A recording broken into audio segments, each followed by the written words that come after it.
Saulo promovia uma perseguição incansável aos discípulos do Senhor, ansioso por exterminá-los.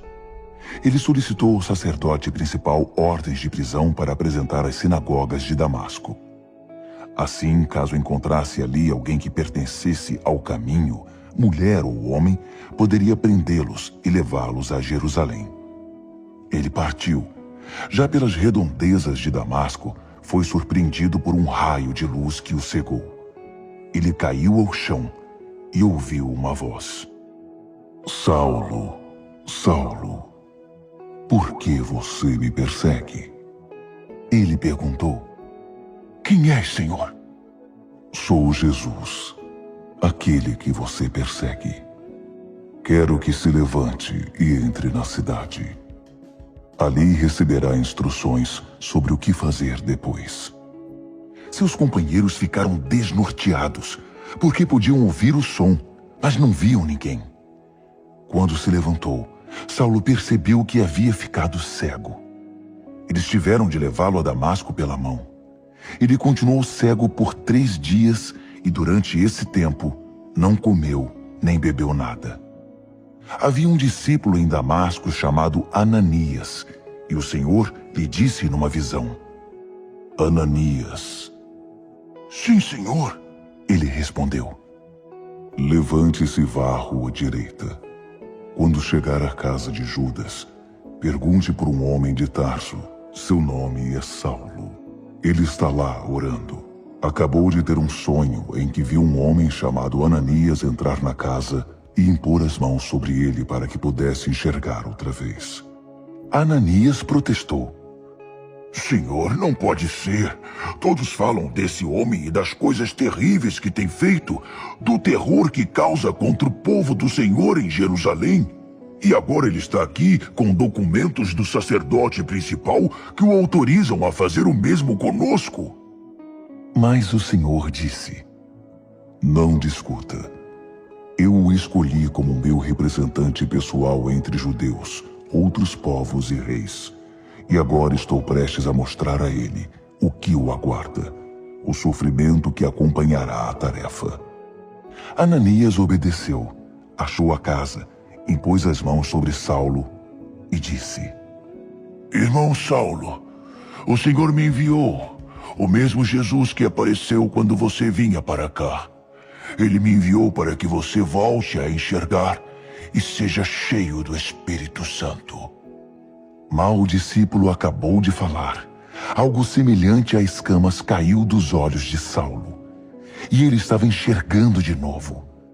Saulo se levantou, foi batizado e depois participou de uma boa refeição. Saulo passou alguns dias com os discípulos de Damasco, mas logo pôs mãos à obra, sem perda de tempo, pregando nas sinagogas que Jesus era o Filho de Deus. Mas o povo se mostrava arredio, sem saber se podia confiar nele, pois diziam: Não é este o homem que odiava os cristãos em Jerusalém? Ele não veio aqui para fazer o mesmo, nos prender, levar a Jerusalém e condenar na presença dos sacerdotes? Mas as suspeitas não detiveram Saulo nem por um minuto. Seu ânimo era crescente e deixava desconcertados os judeus de Damasco com seu esforço para provar que Jesus era o Messias. Depois de certo tempo, alguns judeus tramaram matá-lo, mas Saulo escapou. Entretanto, seus inimigos vigiavam as portas da cidade o dia inteiro, na esperança de capturá-lo. Por isso, certa noite, os discípulos o ajudaram na fuga, descendo-o pela muralha dentro de um cesto. De volta a Jerusalém, Saulo procurou os discípulos, mas todos estavam com medo dele. Não confiavam nele nem um pouco. Então Barnabé deu-lhe o maior apoio e o apresentou aos apóstolos. Ele defendeu Saulo contando como tinha visto Jesus e falado com ele na estrada de Damasco, e como arriscara a vida por defender com ousadia o nome de Jesus em Damasco. Dessa maneira, Saulo foi aceito por eles, entrando e saindo de Jerusalém sem ser interrogado, pregando com liberdade no nome do Senhor. No entanto, teve problemas com o grupo dos helenistas. Envolveu-se numa discussão com eles, e o grupo planejou matá-lo. Os amigos tiraram Saulo da cidade quando souberam do plano e o levaram para Cesareia. De lá, ele embarcou para Tarso. Depois disso, a perseguição foi amenizada e a igreja caminhou em paz por um tempo. Por todo o país, Judéia, Samaria, Galiléia, foi constatado seu crescimento. Tudo era permeado por um profundo sentimento de temor a Deus. O Espírito Santo estava com eles e os fortalecia. Eles cresciam maravilhosamente. A comunidade em Antioquia era abençoada com um grande número de profetas, pregadores e mestres. Barnabé, Simão, também chamado de Negro, Lúcio de Cirene, Manaém, conselheiro do rei Herodes, Saulo. Um dia, enquanto adoravam a Deus, também estavam jejuando enquanto esperavam por orientação. O Espírito Santo disse: "Comissionem Barnabé e Saulo para a obra que determinei que fizessem." Eles obedeceram. Naquele ambiente de fervor, obediência, jejum e oração, impuseram as mãos sobre os 2 homens e os despediram. Guiados pelo Espírito Santo na nova tarefa, Barnabé e Saulo desceram a Seleucia e pegaram um navio para Chipre. A primeira coisa que fizeram quando chegaram a Salamina foi pregar a palavra de Deus nas sinagogas da cidade. João estava com eles como auxiliar. Eles viajaram pela ilha e em Pafos encontraram um mago judeu que havia conquistado a confiança do governador Sérgio Paulo, homem inteligente que não se deixava enganar com facilidade. O nome do mago era Bar-Jesus, um homem que não merecia confiança. Desejoso de ouvir a palavra de Deus, o governador convidou Barnabé e Saulo. Mas o sabe-tudo, pelo menos ele se julgava assim, provocou um tumulto, tentando impedir a conversão do governador. Então Saulo, ou Paulo, cheio do Espírito Santo, olhando-o bem nos olhos, disse: "Você é um falso, um verdadeiro diabo. Você passa as noites inventando esquemas para enganar o povo. Mas agora que você desafiou Deus, o jogo acabou. Você vai ficar cego. Não vai ver a luz do sol por um bom tempo." Na mesma hora, ele perdeu a visão. Começou a tropeçar nas coisas e pediu que alguém o guiasse pela mão. Diante de tudo isso, o governador tornou-se cristão, muito impressionado com tudo que era dito a respeito do Senhor. De Pafos, Paulo e seus companheiros navegaram até Perge, na Panfilha. Ali, João desistiu da viagem e voltou para Jerusalém. De Perge, o restante do grupo viajou até Antioquia, na Pisídia. No sábado, foram à sinagoga. Depois da leitura das Escrituras, a lei de Deus e os profetas, o líder da reunião lhes perguntou: "Amigos, vocês têm algo a dizer? Uma palavra de encorajamento, talvez?" Paulo se pôs de pé, fez uma pausa, respirou fundo e disse: "Meus patrícios e amigos de Deus, ouçam. Deus teve um interesse especial por nossos antepassados. Libertou nosso povo, que vivia oprimido no Egito, e os tirou de lá em grande estilo. Cuidou deles durante cerca de 40 anos naquele deserto, e depois, tendo eliminado 7 inimigos que os enfrentavam, deu a eles a terra de Canaã. Tudo isso aconteceu num período de cerca de 450 anos. Até o tempo do profeta Samuel, Deus deu a eles juízes para liderá-los. Então eles pediram um rei, e Deus designou Saul, filho de Quis, da tribo de Benjamim. Depois de Saul ter governado 40 anos, Deus lhe tirou o trono e o entregou a Davi com esta declaração: "Vasculhei a terra e encontrei Davi, filho de Jessé. O seu coração está em sintonia com o meu coração, e ele fará toda a minha vontade." Dos descendentes de Davi, Deus fez surgir um Salvador para Israel, Jesus. Foi como prometera, mas somente depois de João ter anunciado sua vinda ao povo, preparando-os para uma mudança radical de vida. No final de seu ministério, João esclareceu: vocês pensam que sou o Messias? Não, não sou o Messias. Mas aquele que vocês aguardaram todos esses anos está para chegar, e eu estou prestes a sair de cena. Prezados irmãos e irmãs, filhos de Abraão e amigos de Deus, essa mensagem de salvação foi enviada exatamente a vocês.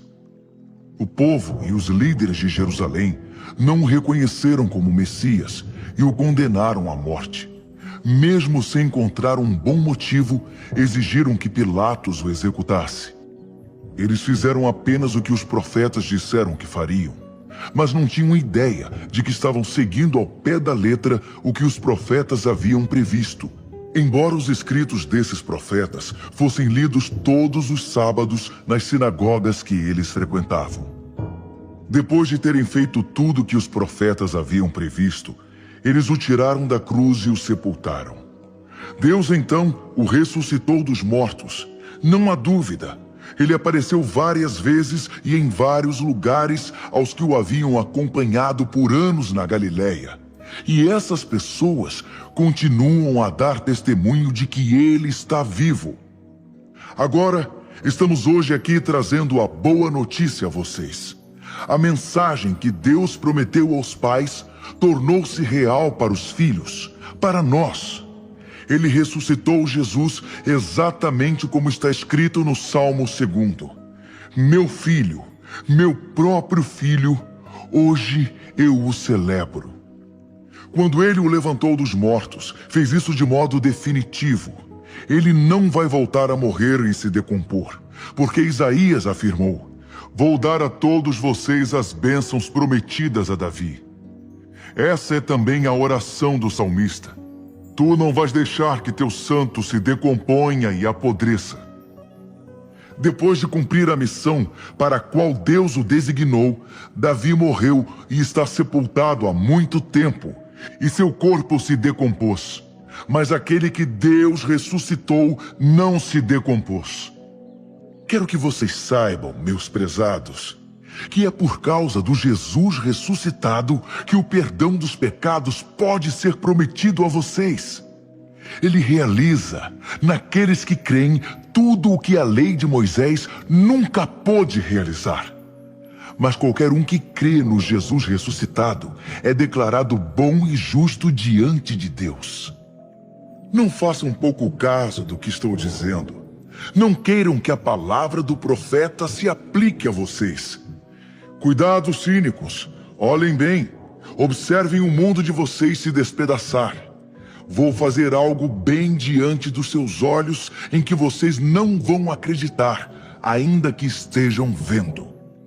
Quando a reunião acabou, Paulo e Barnabé foram convidados a pregar no sábado seguinte. Depois que a maioria do povo se dispersou, alguns judeus e convertidos ao judaísmo vieram reunir-se com Paulo e Barnabé, que os exortaram numa longa conversa a ficar firmes na nova vida que estavam começando a viver na graça de Deus. No sábado seguinte, praticamente a cidade inteira foi ouvir a palavra de Deus. Vendo a multidão, alguns judeus roeram-se de inveja e começaram a fazer oposição a Paulo, contradizendo tudo o que ele dizia. Um espetáculo deprimente. Mas Paulo e Barnabé ficaram firmes e declararam: era necessário que a palavra de Deus fosse pregada primeiro a vocês, judeus.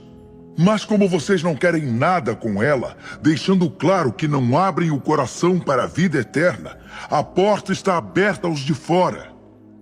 Vamos prosseguir neste caminho, obedecendo às ordens de Deus, que disse: eu o estabeleci como luz às nações. Você proclamará salvação aos 4 ventos e pelos 7 mares. Quando os de fora, isto é, os que não são judeus, ouviram isso, mal se seguravam de tanta alegria. E todos os que estavam destinados à vida plena depositaram a confiança em Deus. Eles honraram a palavra de Deus, recebendo essa vida. E a mensagem se espalhou como fogo incontrolável por toda a região. Alguns judeus convenceram as mulheres mais respeitadas e os homens de alta posição na cidade de que o agradável estilo de vida deles estava ameaçado. Alarmados, forçaram Paulo e Barnabé a sair da cidade. Os 2 discípulos deram de ombros e foram para a cidade seguinte, Icônio. Estavam felizes, transbordantes de alegria e do Espírito Santo. Quando chegaram a Icônio, procuraram a sinagoga como sempre faziam e pregaram ao povo. A mensagem convenceu os judeus e não judeus, e não foi pouca gente. Mas os judeus descrentes começaram a difamar Paulo e Barnabé, semeando desconfiança e suspeita na mente do povo. Os 2 apóstolos ficaram ali um bom tempo, falando aberta e confiantemente, manifestando os dons de Deus que confirmava a obra deles com milagres e maravilhas. No entanto, a opinião pública se dividiu. Alguns ficaram do lado dos judeus e outros defendiam os apóstolos. Um dia, depois de saber que um grupo formado por judeus e não-judeus havia sido organizado para linchá-los, Paulo e Barnabé fugiram para as cidades próximas da Licaônia, Listra, Derbe e região. Ali prosseguiram anunciando a mensagem. Em Listra havia um homem que não podia andar. Vivia sentado, pois era aleijado desde que nascera. O aleijado estava entre os que ouviam Paulo falar. E olhando-o nos olhos, o apóstolo viu que ele estava pronto para a obra de Deus, pronto para crer. Então disse bem alto para que todos ouvissem: "Ponha-se de pé!" O homem levantou-se e começou a pular e andar como se tivesse feito aquilo a vida toda. Quando viu o milagre, a multidão gritou entusiasmada no dialeto licaônico: "Os deuses desceram a nós! Estes homens são deuses!" Para eles, Barnabé era Zeus, Paulo Hermes, o mensageiro dos deuses, pois era Paulo quem falava. O sacerdote do santuário de Zeus organizou uma procissão com bois enfeitados, e o povo em fila caminhando para os portões, prontos para o ritual de sacrifício. Quando Barnabé e Paulo perceberam o que estava acontecendo, trataram logo de impedi-los. Sacudindo os braços, interromperam a procissão, dizendo: "O que é isso? O que pensam que estão fazendo? Não somos deuses. Somos homens como vocês e estamos aqui para trazer a mensagem, para convencê-los a abandonar essas superstições e abraçar o Deus vivo, o Deus que nos fez e tudo mais, céu, terra, mar e tudo o que neles há. Nas gerações antes de nós, Deus permitiu que cada povo seguisse seu caminho. Mesmo assim, não os deixou sem pistas de sua existência, pois é o autor da bela criação, derrama a chuva e concede grandes colheitas. Se vocês estão alimentados e de coração alegre, isso é evidência de uma bondade que não merecem." Com tal protesto enérgico e com dificuldade, os 2 conseguiram impedir o sacrifício que os teria honrado como deuses. Logo depois, alguns judeus de Antioquia e de Icônio apareceram na cidade e induziram a multidão a se revoltar contra eles. Eles surraram Paulo até deixá-lo inconsciente. Arrastaram-no para fora da cidade e, pensando que estivesse morto, o deixaram ali. Quando os discípulos chegaram ao lugar em que o apóstolo estava, ele voltou a si e se levantou. Retornou à cidade, mas no dia seguinte partiu para Derbe com Barnabé. Depois de proclamar a mensagem em Derbe e estabelecer um bom grupo de discípulos, eles refizeram o caminho até Listra, depois até Icônio e em seguida Antioquia, encorajando os discípulos e exortando-os a prosseguir na fé e a não desistir. Também deixaram claro para todos que não seria fácil. Todo o que está a caminho do reino de Deus enfrentará tempos difíceis. Paulo e Barnabé escolheram líderes em cada igreja. Depois de orar e jejuar, consagraram os novos líderes ao Senhor, a quem haviam confiado a própria vida. Fizeram um caminho de volta, sempre trabalhando, e através da Pisídia chegaram a Panfília e pregaram em Perge. Por fim chegaram a Atália e embarcaram no navio de volta para Antioquia, onde tudo havia começado. Tinham sido enviados pela graça de Deus, e agora estavam a salvo em casa, pela graça de Deus, depois de fazer um excelente trabalho. Na chegada, reuniram a igreja e apresentaram o relatório da viagem, contando em detalhes como Deus os tinha usado para escancarar a porta da fé, para que gente de todas as nações pudesse entrar. Ficaram ali algum tempo descansando com os discípulos. Pouco depois, alguns judeus chegaram da Judéia, insistindo em que todos deveriam ser circuncidados. Diziam aos não-judeus: se vocês não se circuncidarem conforme a lei mosaica, não poderão ser salvos. Paulo e Barnabé protestaram. A igreja decidiu resolver a questão enviando Paulo, Barnabé e outros discípulos para apresentar o problema aos apóstolos e líderes em Jerusalém. No caminho, enquanto viajavam pela Fenícia e Samaria, eles anunciavam a todos como a mensagem se abria a todos os povos. Os que ouviam a novidade se alegravam. Notícia maravilhosa! Chegando a Jerusalém, Paulo e Barnabé foram muito bem recebidos pela igreja e pelos apóstolos e líderes. Eles apresentaram um relato da viagem e de como Deus os usara para abrir as portas aos demais povos. Mas alguns fariseus puseram-se de pé para falar. Eles tinham se convertido, mas ainda mantinham a linha dura dos fariseus. Disseram: vocês têm que circuncidar os pagãos convertidos. É preciso fazê-los guardar a lei de Moisés. Os apóstolos e líderes convocaram uma reunião especial para estudar o assunto. Enquanto os argumentos eram trocados, os ânimos esquentavam. Então Pedro tomou a palavra. Amigos, vocês bem sabem que há muito Deus deixou claro que era sua vontade que os pagãos ouvissem a mensagem das boas novas e a abraçassem. E isso aconteceu não de segunda mão ou de ouvir falar por aí, mas diretamente por meu intermédio. Deus, que não pode ser enganado por nenhum fingimento, mas sempre conhece o pensamento humano, concedeu a eles o Espírito Santo, exatamente como o deu a nós. Ele tratou-os de fora, exatamente como nos tratou, começando com o que eles eram e trabalhando desse ponto em diante. Depois que creram nele, tiveram a vida purificada.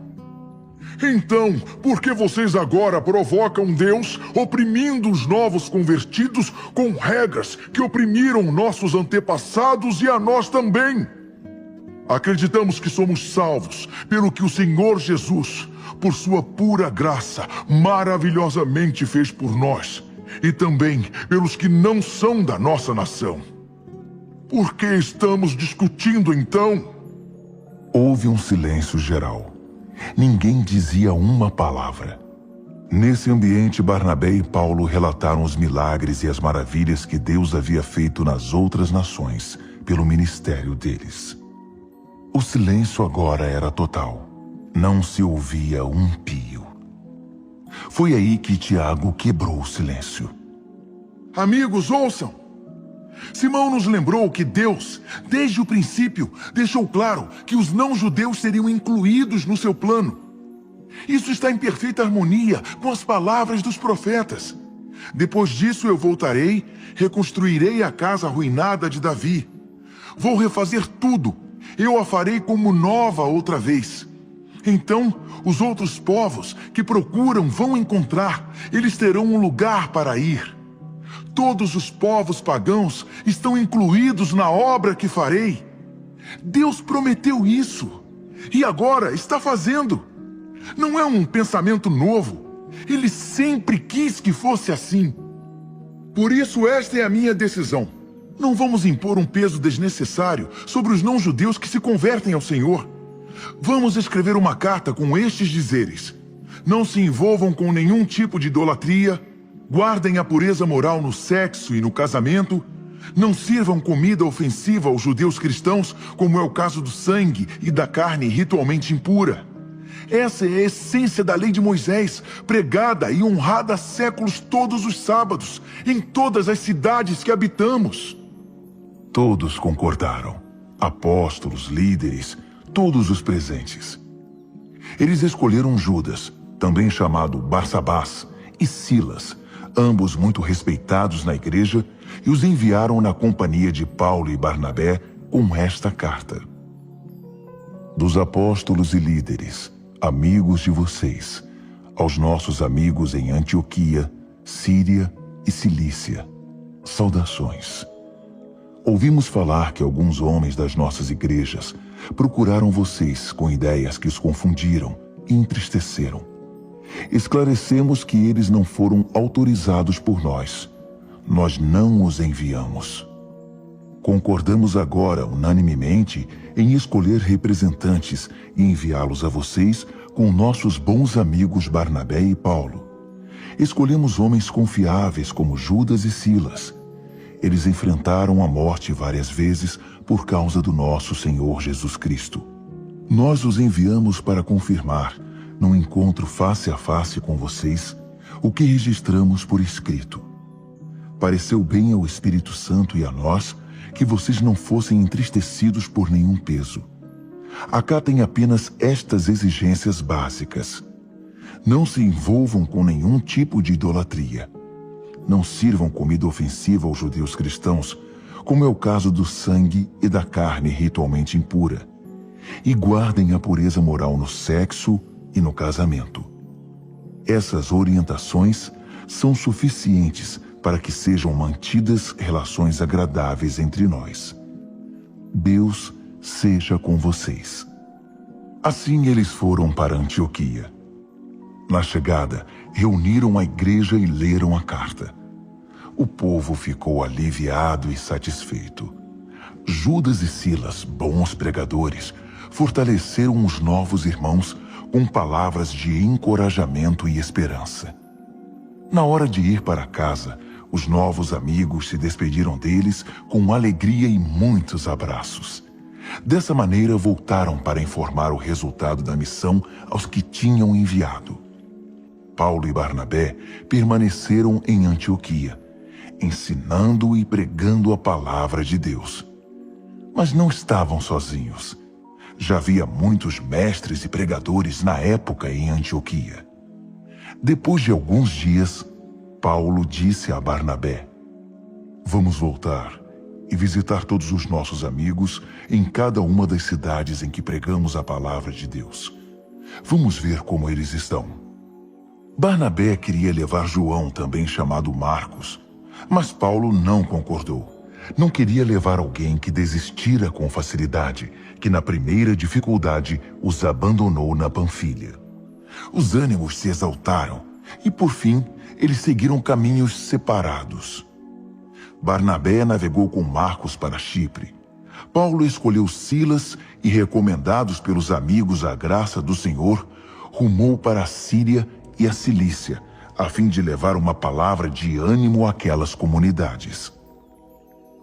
Paulo foi primeiro a Derbe e depois a Listra. Ali encontrou um discípulo, Timóteo, filho de uma mãe judia muito consagrada e de pai grego. Todos os amigos em Listra e Icônio garantiram que ele era um rapaz excelente. Paulo quis levá-lo para a admissão, mas primeiro o circuncidou para não ofender os judeus que viviam naquela região. Todos sabiam que o pai dele era grego. Enquanto viajavam de cidade em cidade, apresentavam as orientações que os apóstolos e líderes em Jerusalém haviam decidido. Essa medida se revelou bastante útil. Dia após dia, as igrejas se fortaleciam na fé e cresciam em número. Eles foram para a Frígia e atravessaram a região da Galácia. O plano era seguir na direção oeste até a província da Ásia, mas o Espírito Santo impediu que prosseguissem. Eles foram para Mísia e tentaram seguir para o norte até Bitínia. Mas o Espírito de Jesus também não os deixou ir para lá. Depois de passar pela Mísia, desceram até o porto marítimo de Troade. Naquela noite, Paulo teve um sonho. Um macedônio estava de pé na praia e chamava do outro lado do mar: "Venha a Macedônia e ajude-nos." O sonho foi revelador para Paulo. Imediatamente ele começou a fazer os preparativos para a viagem à Macedônia. Tudo estava acertado. Agora sabíamos com certeza que Deus nos havia chamado para pregar aos europeus. Embarcando em Troade, fomos direto para Samotrácia.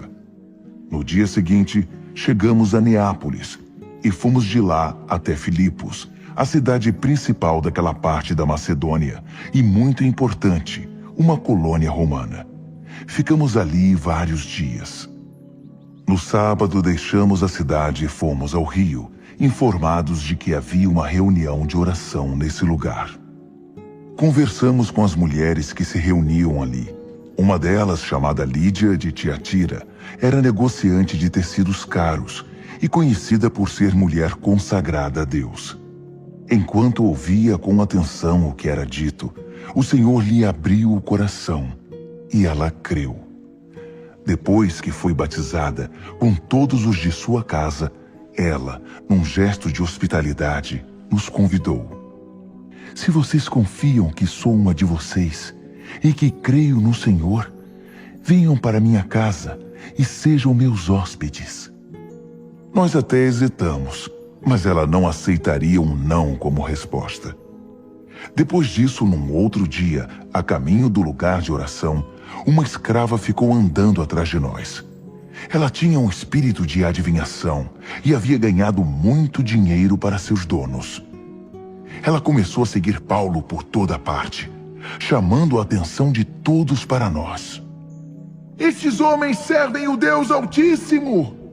Eles estão abrindo o caminho da salvação para vocês! Ela fez a mesma coisa durante vários dias, até que, não suportando mais, Paulo voltou-se e ordenou ao espírito: "Saia, em nome de Jesus Cristo! Saia dela!" E na mesma hora, o espírito saiu. Quando os donos dela perceberam que o negócio lucrativo tinha ido por água abaixo, foram atrás de Paulo e Silas e os levaram à praça do mercado. Os dois foram presos e levados ao tribunal com a seguinte acusação: "Estes homens estão perturbando a paz. São perigosos agitadores judeus que subvertem a ordem e a lei de Roma." A multidão na mesma hora começou a pedir sangue. Os juízes atenderam ao pedido da multidão, mandaram rasgar as roupas de Paulo e Silas e ordenaram que fossem açoitados. Depois de baterem neles até cansar, mandaram ambos para a cadeia, recomendando ao carcereiro que os deixassem sob severa vigilância, para que não pudessem escapar. Ele os prendeu na cela de segurança máxima, com algemas de ferro nas pernas.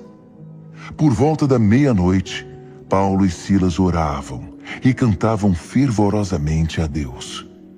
Os outros prisioneiros não podiam acreditar no que escutavam.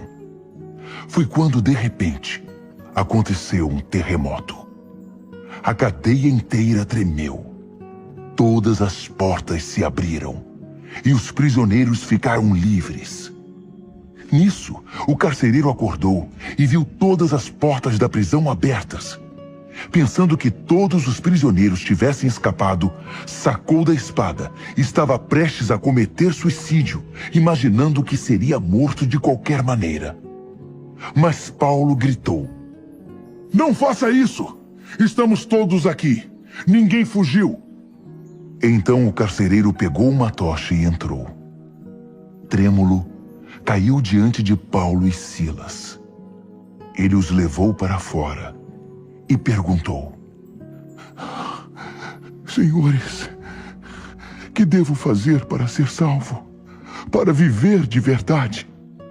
Eles responderam: "Deposite sua inteira confiança no Senhor Jesus, e você terá a salvação e saberá o que é viver de verdade, e todos os da sua casa também."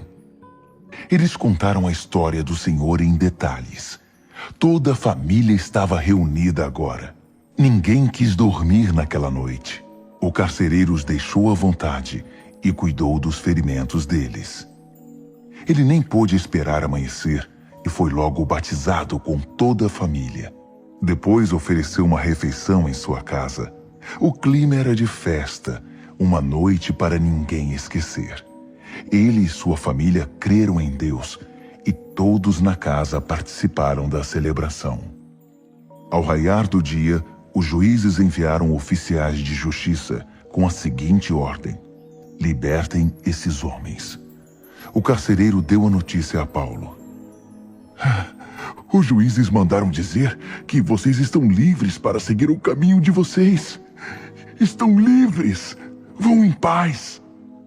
Mas Paulo não se moveu e disse aos oficiais de justiça: eles nos espancaram em público e jogaram na cadeia legítimos cidadãos romanos.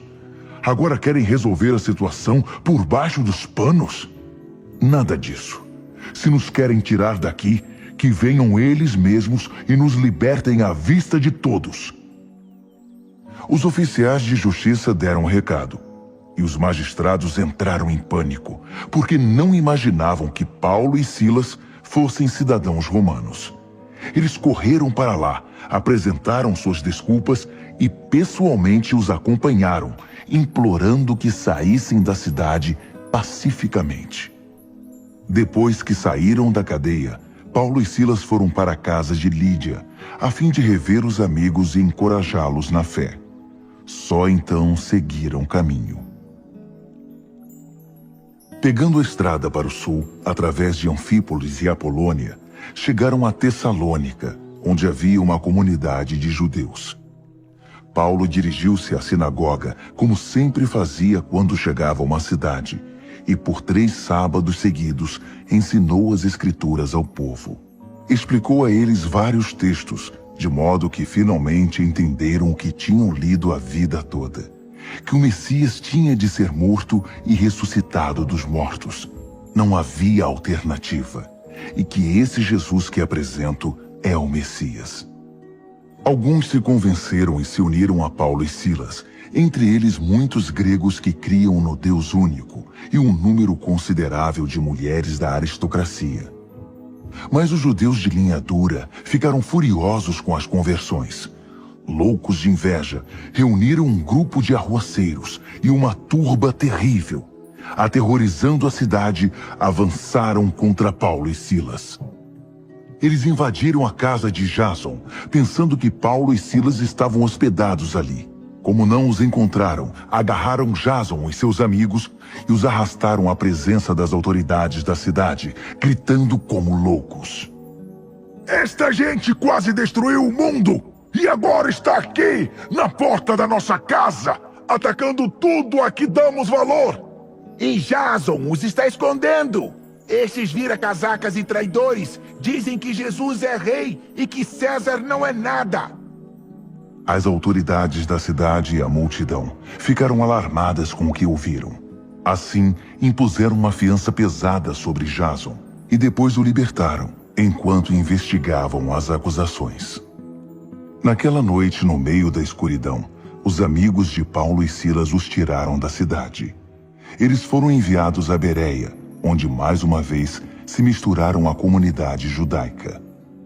Ali os judeus receberam a mensagem de Paulo com entusiasmo e se encontravam com ele diariamente, examinando as Escrituras para ver se elas davam mesmo apoio ao que ele dizia. Foi muito melhor do que em Tessalônica. Muitos deles passaram a crer, e entre eles alguns gregos proeminentes da comunidade, mulheres e homens de influência. Mas não demorou muito, e os judeus linha dura de Tessalônica souberam que Paulo estava pregando outra vez a palavra de Deus, agora em Bereia. Não perderam tempo. Correram para lá e trataram logo de incitar a multidão contra eles. Com a ajuda dos amigos, Paulo tomou um navio e escapou pelo mar. Silas e Timóteo ficaram ali. Os homens que ajudaram Paulo a fugir levaram-no para Atenas e o deixaram ali. Paulo enviou por eles uma mensagem a Silas e Timóteo: venham assim que puderem. Enquanto aguardava Silas e Timóteo em Atenas, Paulo ficava cada vez mais irritado com todos aqueles ídolos do lugar. A cidade só tinha ídolos. Ele discutia na sinagoga com os judeus e com outros que pensavam de modo semelhante. Todos os dias saía às ruas e discutia o assunto como podia. Foi quando ele conheceu alguns intelectuais epicuristas e estoicos e logo passou a debater com eles. Alguns fizeram pouco caso dele. Pura bobagem! Outros, ouvindo-o falar de Jesus e da ressurreição, ficaram intrigados. Uma perspectiva nova sobre os deuses. Fale mais. Os intelectuais combinaram uma apresentação pública no Areópago, onde havia um pouco mais de tranquilidade. Disseram: isso é novidade para nós. Nunca ouvimos nada semelhante. De onde você tirou tudo isso? Explique-nos. Queremos entender. O centro de Atenas era um lugar ideal para novidades. Havia sempre pessoas circulando ali, naturais do lugar e gente de fora, ansiosos pela última novidade. Paulo pôs-se em pé no Areópago e discursou. É claro que vocês, atenienses, levam sua religião muito a sério. Eu, recém-chegado aqui, fiquei fascinado com a quantidade de santuários. Então encontrei um deles com uma inscrição: ao Deus que ninguém conhece. Estou aqui para apresentar a vocês justamente esse Deus, para que possam adorá-lo com inteligência, sabendo com quem estão lidando. O Deus que fez o mundo e tudo o que está nele. O Senhor dos céus e da terra não vive em santuários feitos sob medida, nem precisa que a raça humana se desgaste por causa dele, como se ele não pudesse tomar conta de si mesmo. Ele fez as criaturas, nenhuma criatura o fez. Começando do nada, ele fez toda a raça humana e criou a terra habitável, com muito espaço e tempo para uma vida em que pudéssemos buscar Deus, e que, em vez de ficar tateando na escuridão, pudéssemos de fato encontrá-lo. Ele não brinca de esconde-esconde conosco. Ele não está num lugar remoto, está bem próximo. Vivemos e nos movemos nele. Não podemos escapar dele. Tanto é que um dos poetas de vocês disse com razão: somos criados por Deus. Bem, se somos criados por Deus, não faz sentido pensar que podemos contratar um artista para esculpir Deus numa pedra para nós, não é? Deus até agora não levou isso em conta, pois vocês não conheciam muita coisa. Mas esse tempo passou. O desconhecido é agora conhecido e está pedindo uma mudança radical de vida. Ele estabeleceu um dia em que toda a raça humana será julgada e tudo será acertado. Também já indicou o juiz, confirmando-o diante de todos quando o ressuscitou dos mortos. Ao ouvir a expressão ressuscitou dos mortos, as opiniões se dividiram. Alguns riram dele e começaram a fazer piadas. Outros disseram: vamos discutir esse assunto em outra ocasião. Queremos ouvir mais. Mas era o suficiente por aquele dia. E Paulo foi embora. Houve ainda os que foram convencidos ali mesmo e creram. Eles se uniram a Paulo, entre eles Dionísio, o Areopagita, e uma mulher chamada Dâmaris. De Atenas, Paulo foi para Corinto. Ali conheceu Áquila, judeu nascido no Ponto, e sua esposa Priscila. Eles tinham chegado havia pouco tempo da Itália, porque o imperador Cláudio havia expulsado os judeus de Roma. Paulo ficou com eles e trabalharam juntos na fabricação de tendas. Todos os sábados ele estava na sinagoga, procurando convencer judeus e gregos a respeito de Jesus. Quando Silas e Timóteo chegaram da Macedônia, Paulo teve condições de dedicar tempo integral à pregação e ao ensino, com o objetivo de persuadir os judeus de que Jesus era de fato o Messias de Deus. Mas não obteve muito êxito. Eles entravam em discórdia e o contradiziam o tempo todo. Muito aborrecido, Paulo por fim se cansou deles e desistiu. Façam como quiserem. Vocês fizeram a cama, então deitem nela. De agora em diante vou dedicar meu tempo às outras nações. Depois disso, ele foi morar na casa de Tício Justo, homem consagrado a Deus, vizinho da sinagoga. Mas os esforços de Paulo com os judeus não foram de todo em vão, porque Crispo, chefe da sinagoga, passou a crer no Senhor. Toda a sua família creu com ele. Ao ouvir Paulo, muitos coríntios creram e foram batizados. Certa noite, o Senhor falou a Paulo num sonho. Fique firme. Não permita que ninguém o intimide ou silencie. Não importa o que aconteça, estou com você e ninguém poderá feri-lo. Você não imagina quantas pessoas tenho nesta cidade. Era tudo de que ele precisava ouvir. Morou ali 1 ano e meio, ensinando a palavra de Deus com fidelidade aos coríntios.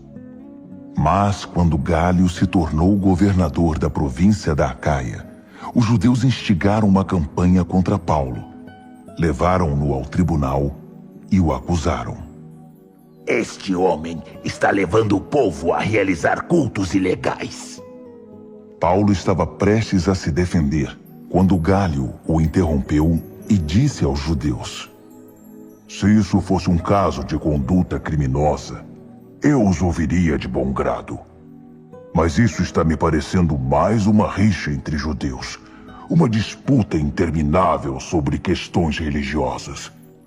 Cuidem disso vocês mesmos. Não perderei tempo com um assunto desses. Em seguida, mandou que desocupassem a sala de audiências. A multidão na rua agrediu Sóstenes, o novo chefe da sinagoga, diante do tribunal. Gálio não moveu um dedo. Foi um descaso total. Depois de ficar mais um pouco em Corinto, chegou a hora de Paulo se despedir dos amigos e navegar para a Síria. Priscila e Áquila estavam com ele. Antes de embarcar na cidade portuária de Cencreia, Paulo rapou a cabeça como parte de um voto que tinha feito. Eles aportaram em Éfeso. Priscila e Áquila desembarcaram e ficaram ali. Paulo deixou o navio apenas para pregar aos judeus na sinagoga. Eles queriam que ele ficasse mais tempo, mas Paulo disse que não podia. No entanto, depois de se despedir, prometeu: eu voltarei, se Deus quiser. De Éfeso ele navegou para Cesareia. Saudou a igreja ali e foi para Antioquia, completando a jornada.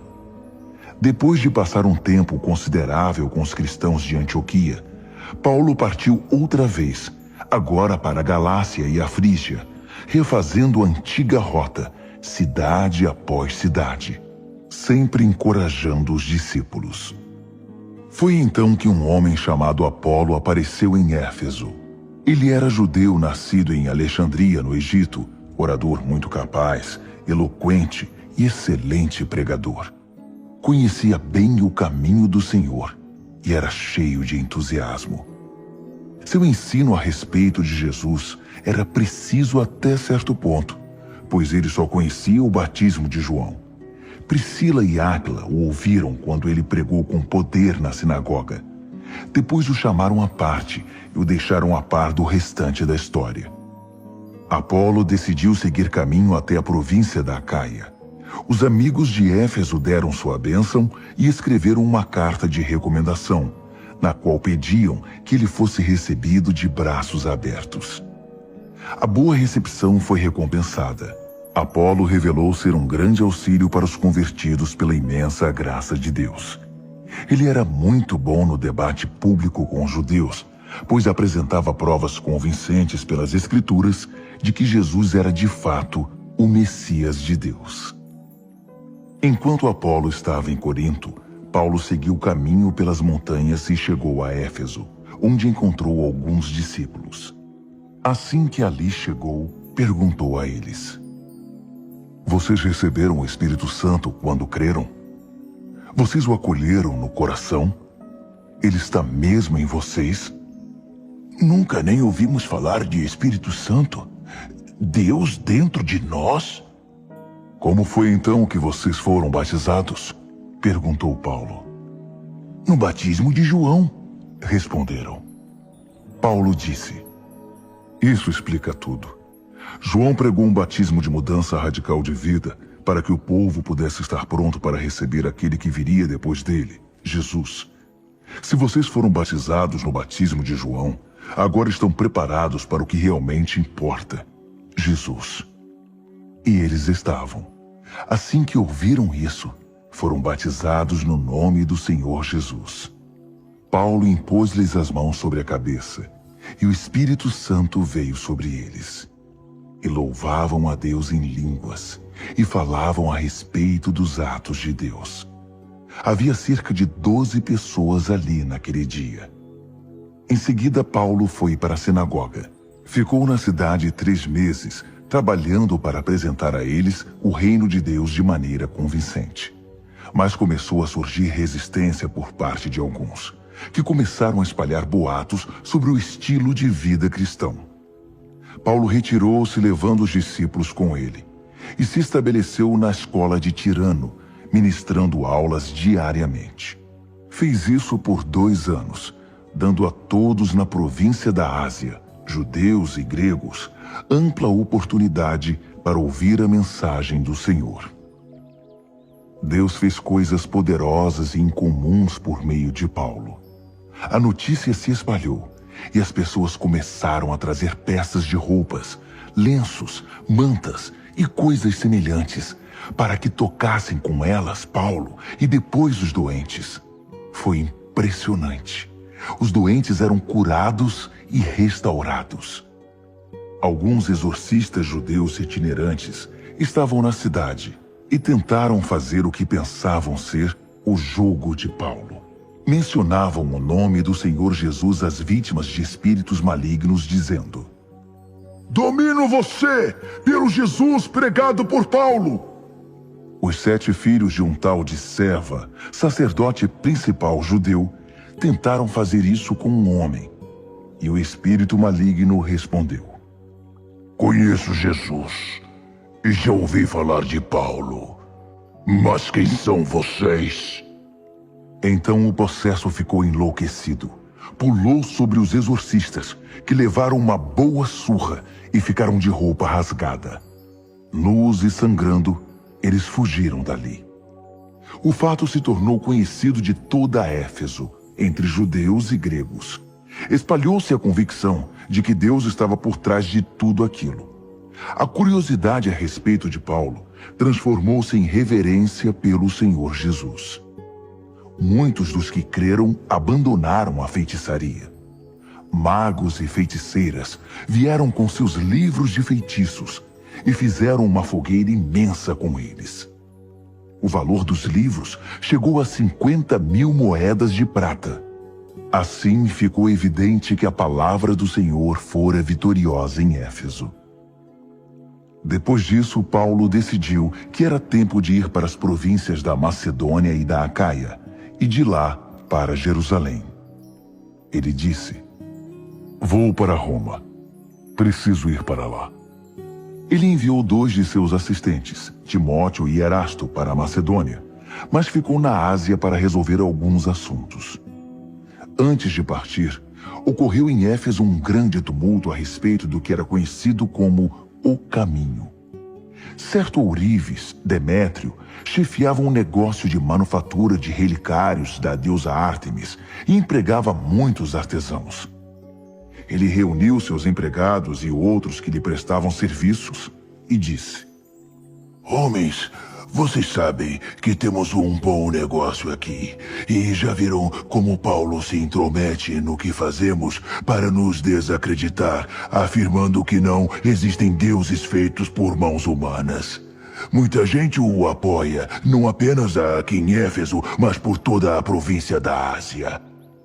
Não apenas nosso negócio corre o risco de ir à falência, mas o templo da nossa famosa deusa Ártemis acabará em escombros quando sua reputação gloriosa se for. Não se trata de um assunto local. O mundo inteiro adora nossa Ártemis. A multidão perdeu a cabeça. Correram à rua gritando: Grande Ártemis dos Efésios! Grande Ártemis dos Efésios! Eles puseram a cidade inteira em polvorosa. Correram ao estádio e agarraram 2 dos companheiros de Paulo, os macedônios Gaio e Aristarco. Paulo queria ir também, mas os discípulos não deixaram.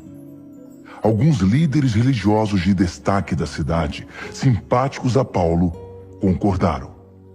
Não se aproxime daquela multidão de jeito nenhum. Alguns deles gritavam uma coisa, outros gritavam outra. Muitos nem tinham ideia do que estava acontecendo ou por que estavam ali. Enquanto os judeus empurraram Alexandre para que ficasse à frente do povo e assumisse o controle, diferentes facções reivindicavam sua liderança. Eles o repreendeu e os fez calar, gesticulando energicamente. Mas no momento em que Alexandre abriu a boca, perceberam que ele era judeu e gritaram: Grande Ártemis dos Efésios! Grande Ártemis dos Efésios! E gritaram por 2 horas. Finalmente o escrivão da cidade fez a multidão se aquietar e disse: Caros compatriotas, será que alguém em algum lugar não sabe que nossa querida cidade de Éfeso é a protetora da gloriosa Ártemis e da sua imagem sagrada de pedra que caiu do céu? Considerando que isso não pode ser negado, é melhor que cada um de vocês vá cuidar da sua vida. Tal conduta é indigna de Ártemis. Os homens que vocês trouxeram aqui não fizeram nada para prejudicar nosso templo nem nossa deusa. Se Demétrio e sua associação de artesãos têm alguma queixa, poderão apresentá-la no tribunal e fazer as acusações que quiserem. Se alguma coisa mais os está incomodando, reclamem nas reuniões regulares da administração da cidade, deixando a questão a cargo dela. Não há desculpa para o que aconteceu hoje, pois pusemos a cidade em risco. Lembrem-se de que Roma não vê agitadores com bons olhos. Com isso, o povo se dispersou. Com a situação normalizada, Paulo reuniu os discípulos e os incentivou a ficar firmes naquela boa obra em Éfeso. Despedindo-se deles, foi para a Macedônia. Viajou pelo país, indo de uma reunião para outra, sempre encorajando, animando e despertando neles uma nova esperança. Depois foi para a Grécia e ficou 3 meses ali. Quando estava para embarcar para a Síria, os judeus armaram um complô contra ele. Assim, decidiu ir por terra pela Macedônia e os despistou. Seus companheiros de viagem eram Sópatro, filho de Pirro de Bereia, Aristarco e Secundo, ambos tessalonicenses, Gaio de Derbe, Timóteo, os 2 discípulos da Ásia Ocidental, Tíquico e Trófimo. Eles foram na frente e esperaram por nós em Troade. Enquanto isso, ficamos em Filipos para a semana da Páscoa e depois embarcamos. 5 dias depois, estávamos outra vez em Troade e ficamos ali 1 semana. Encontramo-nos no domingo para o culto e a celebração da ceia do Senhor. Paulo falou à comunidade. Nosso plano era sair de manhã bem cedo, mas Paulo falou muito até depois da meia-noite. Estávamos reunidos num andar superior bem iluminado. Um jovem chamado Eutico estava sentado numa janela. Como a palavra de Paulo se prolongou, Eutico dormiu e caiu da janela do 3º andar. Quando foram socorrê-lo, ele estava morto.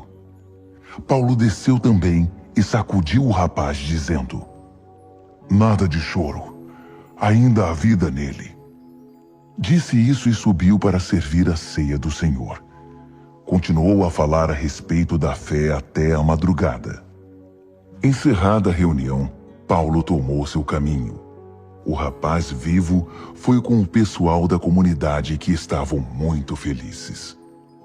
Enquanto isso, o resto de nós embarcou no navio e navegou até Assos, onde planejávamos encontrar Paulo. Ele queria pregar ali e já havia feito os preparativos. Tudo ocorreu conforme o plano. Nós o encontramos em Assos e o trouxemos a bordo. Dali navegamos até Mitilene. No dia seguinte passamos por Quios e Samos, e um dia depois, finalmente aportamos em Mileto. Paulo havia decidido evitar Éfeso, para não ficar na província da Ásia. Ele tinha pressa, pois queria chegar a Jerusalém para a festa de Pentecoste. De Mileto, Paulo mandou chamar os líderes da comunidade. Quando chegaram, ele lhes disse: "Vocês sabem que desde o dia em que cheguei à Ásia me dediquei totalmente a vocês, oferecendo minha vida, servindo o Senhor como podia, enfrentando as armadilhas que os judeus prepararam contra mim. Em nada fui mesquinho. Vocês receberam toda a verdade e encorajamento de que precisavam.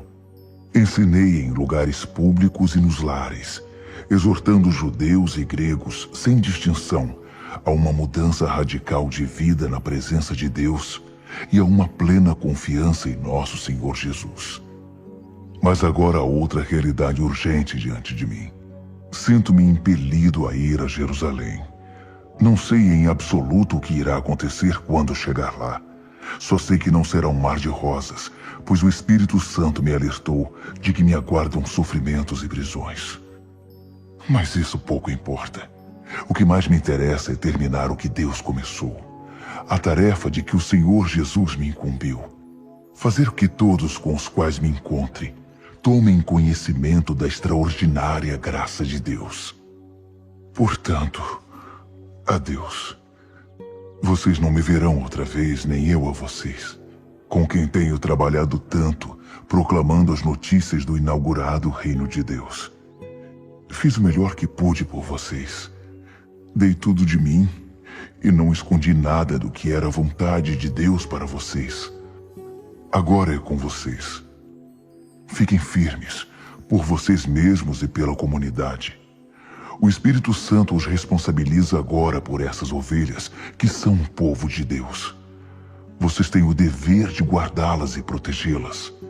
O próprio Deus considerou que valia a pena morrer por elas. Sei que assim que eu partir, lobos ferozes aparecerão para atacar o rebanho. Homens de suas fileiras que torcerão as palavras para seduzir os discípulos a segui-los em vez de seguir Jesus. Por isso fiquem atentos. Lembrem-se desses 3 anos nos quais velei por vocês sem desistir, derramando o meu coração por todos vocês. Agora me entrego a Deus, ao nosso Deus maravilhoso, cuja palavra poderá moldar vocês para que sejam o que Ele quer e conceder a vocês tudo de que precisem nesta comunidade de santos amigos. Vocês bem sabem que nunca fiz questão de riqueza ou de vestir do bom e do melhor. Com estas mãos limpas, cuidei das necessidades básicas, minhas e dos que trabalharam comigo. Em tudo que fiz, demonstrei a vocês que é preciso trabalhar a favor dos fracos, não explorá-los. Vocês não estarão errando se guardarem a lembrança daquilo que o Senhor disse. Vocês são mais felizes dando que recebendo. Depois de falar, Paulo ajoelhou-se. Os outros fizeram o mesmo, e todos oraram. Foi um rio de lágrimas. Muitos abraçaram Paulo, não querendo deixá-lo ir. Eles sabiam que não iriam vê-lo outra vez, como ele mesmo havia declarado. Com muita dor no coração, eles o acompanharam até o navio. Assim, depois de uma despedida emocionada, seguimos caminho. Rumamos para Cós e no dia seguinte alcançamos Rhodes e depois Pátara. Ali encontramos um navio que ia para a Fenícia, embarcamos e começamos a navegar. Chipre estava à nossa esquerda, mas logo não podia mais ser vista, pois mantivemos o curso para a Síria e finalmente atracamos no porto de Tiro. Enquanto a carga era desembarcada, procuramos os discípulos que viviam na cidade e ficamos com eles 7 dias. A mensagem deles para Paulo, baseada numa percepção concedida pelo Espírito, foi: não vá a Jerusalém. Quando nosso tempo acabou, eles nos escoltaram até as docas. Vieram todos, homens, mulheres, crianças. Foi uma grande festa de despedida. Ajoelhamo-nos na praia e oramos. Então, após outra rodada de despedidas, subimos a bordo, enquanto eles voltavam para casa. Uma rápida jornada de Tiro a Ptolemaida completou a viagem. Saudamos nossos amigos cristãos ali e ficamos com eles um dia. De manhã fomos para Cesareia e ficamos com Filipe, o evangelista, um dos 7. Filipe tinha 4 filhas que eram virgens e profetizavam. A visita durou vários dias e um profeta da Judéia chamado Ágabo veio nos ver. Ele encaminhou-se diretamente para Paulo, pegou o cinto dele e, num gesto dramático, amarrou-se mãos e pés e disse: Isto é o que o Espírito Santo diz. Os judeus de Jerusalém irão prender o homem a quem este cinto pertence desta maneira e vão entregá-lo a pagãos muito maus.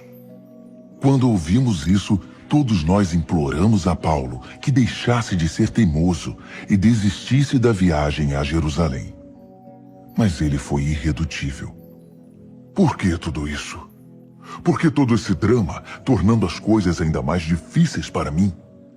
Vocês não entendem. A questão não é o que vão fazer a mim em Jerusalém, se vão me prender ou me matar, mas o que o Senhor Jesus irá fazer por meio da minha obediência. Não conseguem ver isso? Percebendo que era inútil insistir, desistimos. Está nas mãos de Deus. Senhor, seja feita a tua vontade. Isso aconteceu pouco antes de pegarmos a bagagem para ir a Jerusalém. Alguns dos discípulos de Cesareia foram conosco e nos levaram à casa de Minason, que nos recebeu calorosamente como hóspedes. Natural de Chipre, ele era do grupo dos discípulos mais antigos. Em Jerusalém, nossos amigos nos receberam de braços abertos, com muita alegria. Logo na manhã seguinte, fomos levar Paulo para ver Tiago. Todos os líderes da igreja estavam lá. Depois das saudações e de conversar um pouco, Paulo contou em detalhes o que Deus havia feito entre os não-judeus pelo seu ministério. Eles ouviram com prazer e deram glórias a Deus. Eles também tinham uma história para contar. Vejam o que está acontecendo aqui. Milhares e milhares de judeus consagrados a Deus passaram a crer em Jesus. Mas há também um problema. Eles estão mais zelosos do que nunca em observar as leis de Moisés. E ouviram dizer que vocês aconselham esses judeus que vivem cercados por gente de outros povos a se afastar de Moisés, afirmando que eles não precisam circuncidar os filhos, nem guardar as tradições.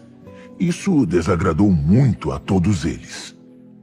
Estamos preocupados com o que poderá acontecer quando descobrirem que você está na cidade. Isso vai dar problema. Aqui está o nosso conselho. 4 homens de nosso grupo fizeram um voto que envolve purificações rituais, mas não tem dinheiro para pagar as despesas. Junte-se a esses homens em seus votos e pague as despesas deles. Assim, todos vão ficar convencidos de que não há verdade nos boatos que circulam a seu respeito e que você é de fato zeloso das leis de Moisés. Ao fazer esse pedido, não estamos voltando atrás no acordo sobre os não-judeus convertidos. Tudo o que escrevemos naquela carta está de pé. A saber, o cuidado em não se envolver em nenhum tipo de idolatria, em não servir comida ofensiva aos judeus cristãos, como é o caso do sangue e da carne ritualmente impura, e em guardar a pureza moral no sexo e no casamento. Paulo concordou. Juntou-se àqueles homens em seus votos e pagou as despesas deles. No dia seguinte, foi ao templo oficializar o voto e ficou ali, até que os sacrifícios adequados foram oferecidos e o tempo fosse cumprido. Quando os 7 dias de purificação estavam para se completar, alguns judeus de Éfeso reconheceram Paulo no templo. Imediatamente, puseram o lugar de cabeça para baixo. Agarraram Paulo e começaram a gritar a plenos pulmões. Socorro! Israelitas, ajudem! Este é o homem que está viajando pelo mundo inteiro, dizendo mentiras contra nós, contra nossa religião e contra este lugar. Ele trouxe gregos aqui e contaminou este lugar santo! Eles tinham visto Trófimo, o grego de Éfeso, caminhando com Paulo na cidade, e logo concluíram que o apóstolo o levara ao templo. Logo a cidade inteira estava alvoroçada. Gente de toda parte corria para o templo a fim de saber o que estava acontecendo. Os judeus arrastaram Paulo para fora e trancaram as portas do templo de modo que ele não pudesse entrar no santuário outra vez. Tentavam matá-lo quando a notícia chegou ao comandante da guarda. Um motim! A cidade inteira está polvorosa! Ele agiu rápido. Os soldados e oficiais correram para o lugar imediatamente.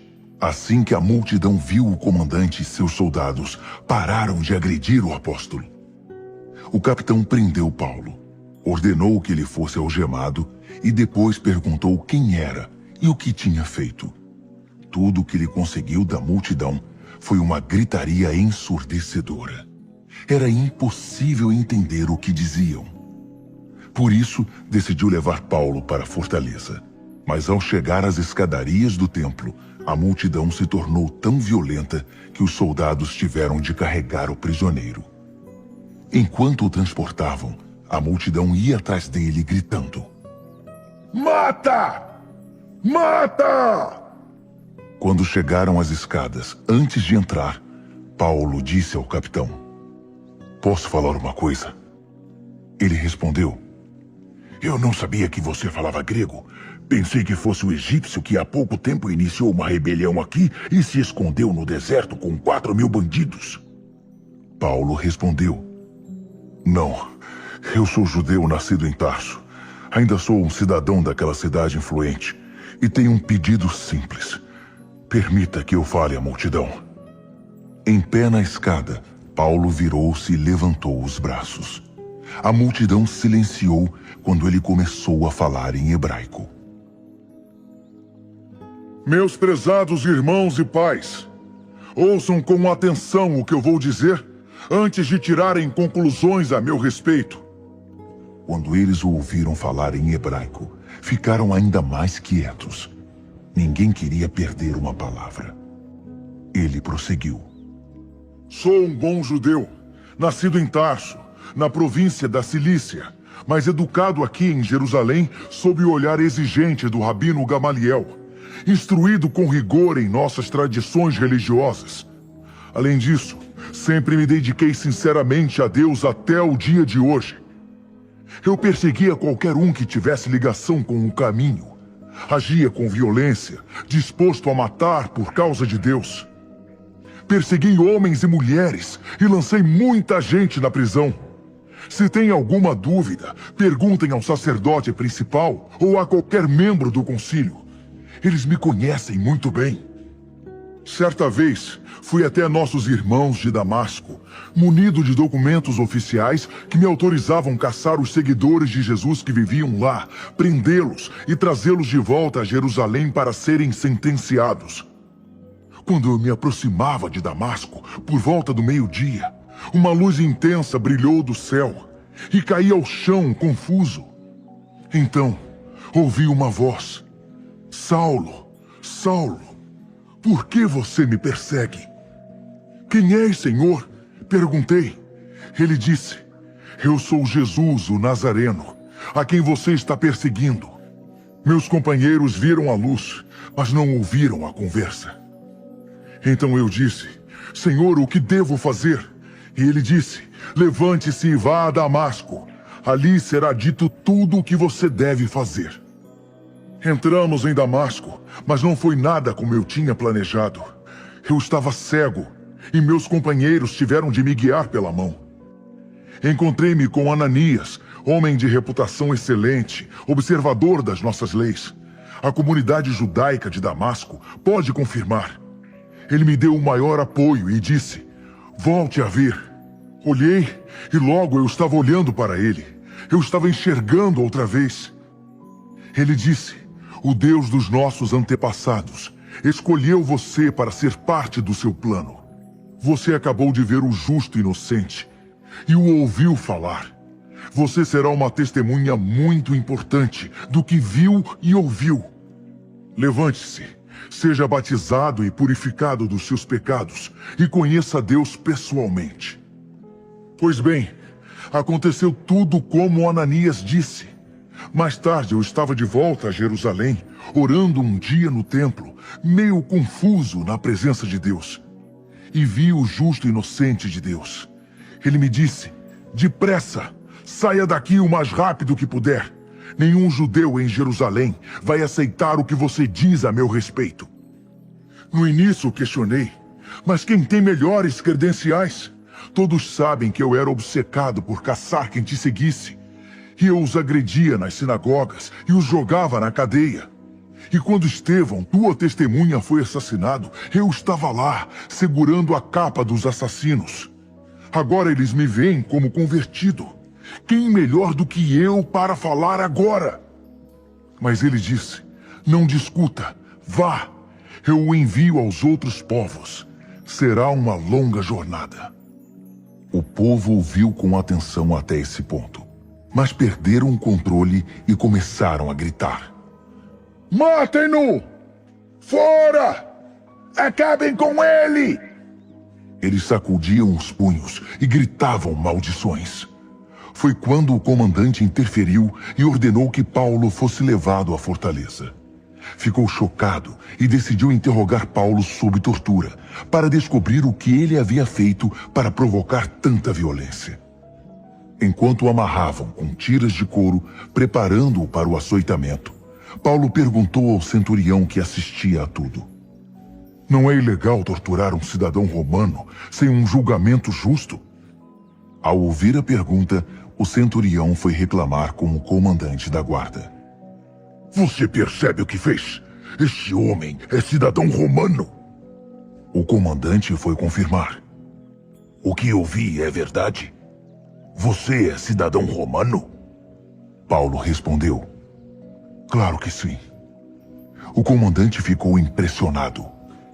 Tive de pagar uma grande quantia de dinheiro pela minha cidadania. Quanto custou a você? Nada, disse Paulo. Não me custou nada. Sou cidadão desde que nasci. O interrogatório foi suspenso e o comandante ficou muito receoso. Havia ordenado prender um cidadão romano e chegado muito perto de mandar torturá-lo. No dia seguinte, querendo livrar-se da encrenca e querendo saber o que estava por trás da acusação dos judeus, o comandante libertou Paulo e convocou uma reunião com os principais sacerdotes e o concílio para ver o que eles pretendiam fazer. Paulo foi levado à presença deles. Paulo encarou com firmeza os membros do concílio e disse: Amigos, tenho vivido com a consciência limpa diante de Deus por toda a minha vida até este momento. A declaração irritou o sacerdote principal Ananias. Ele ordenou aos seus assistentes que esbofeteassem Paulo, mas Paulo reagiu de imediato. Deus irá castigá-lo, seu farsante. Você se senta aí para me julgar de acordo com a lei e depois quebra a lei mandando me esbofetear. Os assistentes não podiam crer em tal ousadia. Como tem coragem de falar desse jeito com o sacerdote principal de Deus? Surpreso, Paulo respondeu: Como eu poderia saber que ele é o sacerdote principal? Ele não age como tal. Mas vocês estão certos. As Escrituras de fato dizem: não fale mal de seus governantes. Sinto muito. Sabendo que o concílio era constituído dos rivais, saduceus e fariseus, Paulo decidiu explorar o antagonismo deles.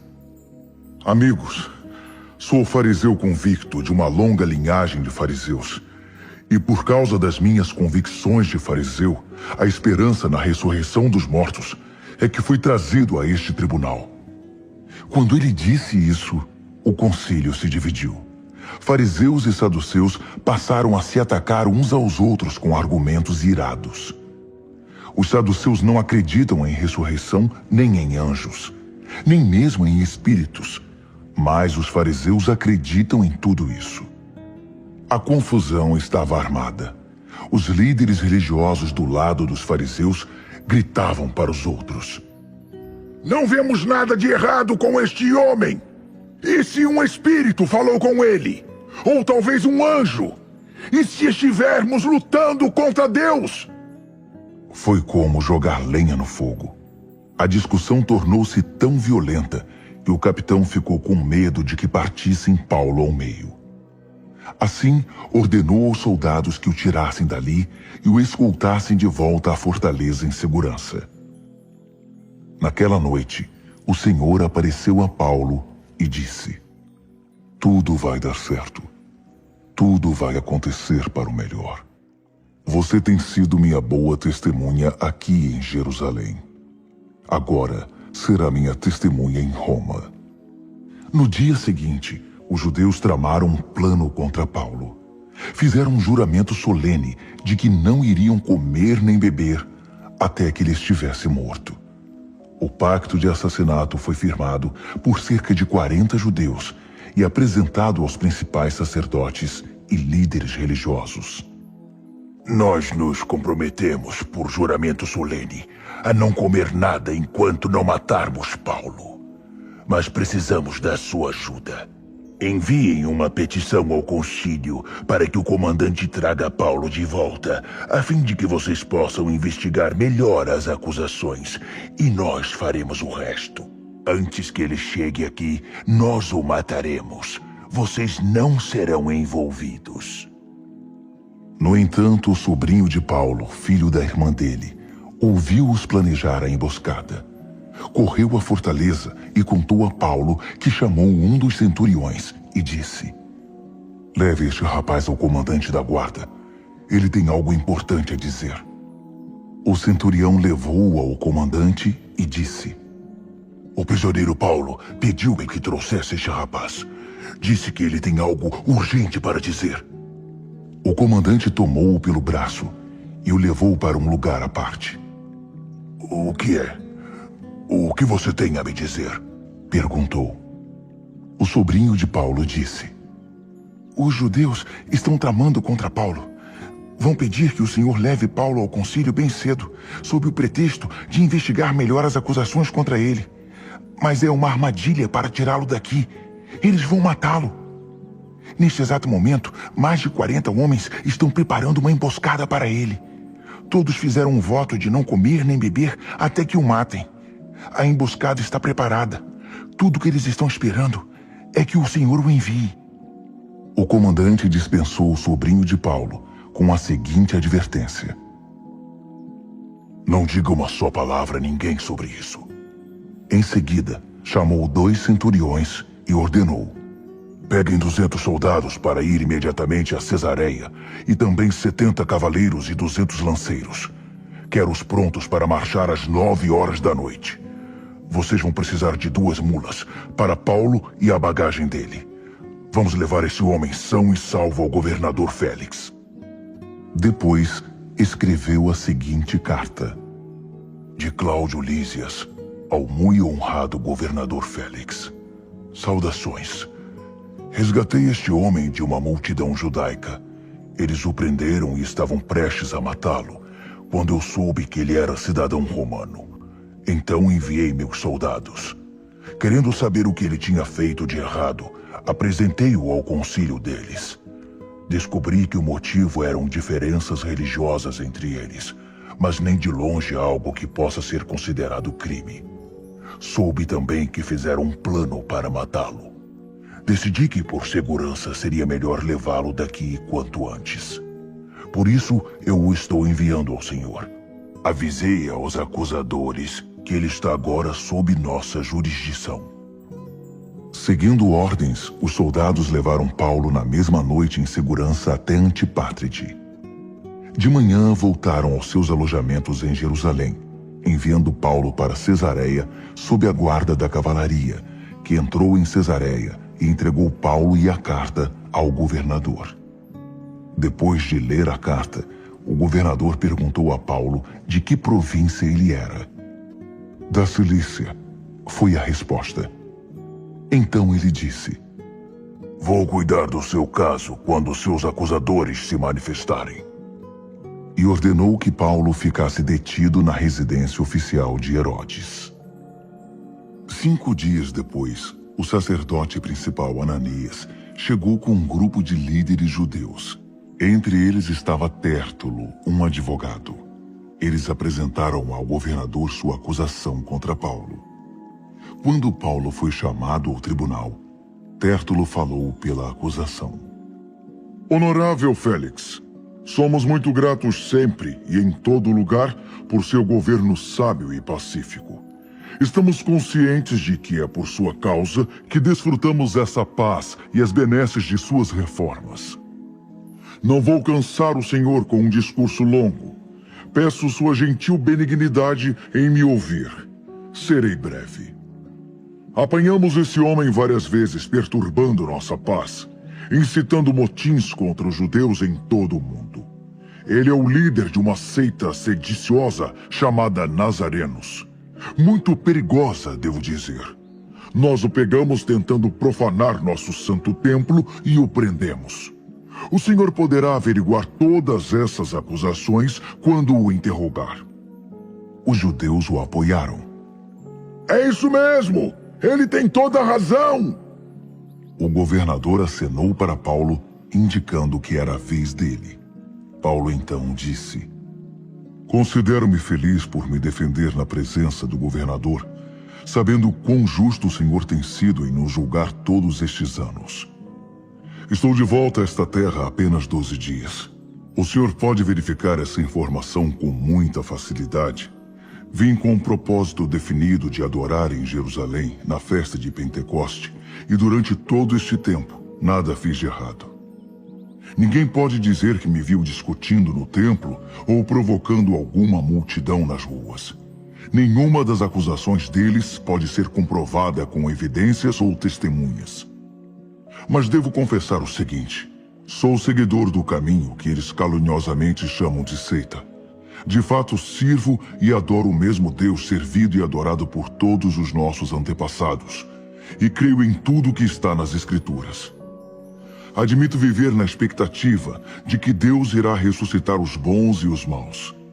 Se esse é o meu crime, meus acusadores são tão culpados quanto eu. Acreditem, esforço-me para manter uma consciência limpa diante de Deus e do próximo em tudo o que faço.